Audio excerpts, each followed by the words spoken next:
Linunsad ko yung investigasyon kasi napakataas na ng emosyon ng lahat ng tao, no?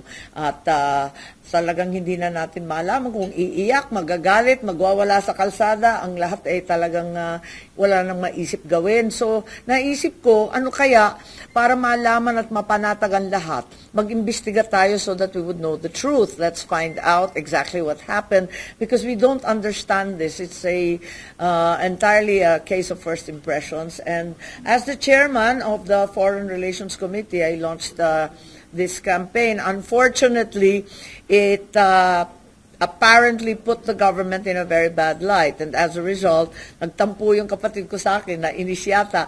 Hindi ko na makakalain, malay ko ba na ganun yung sagot nila. Kaya nga akong nagtatanong, hindi ko alam ang sagot eh.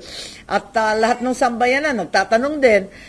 Akala ko naman, maipapaliwanag nila maigi. Imbes na kabukuhan na iba-iba yung tanaw, iba-iba yung lakad, hindi magkatugma-tugma yung mga batas na sinasabi nila, pati ang petsa, hindi magkatugma-tugma. Kaya eto nga, nandito na tayo, pero at the end of the day, it's important that we learn the truth, that this is no longer repeated, that our laws and particularly our Constitution is upheld.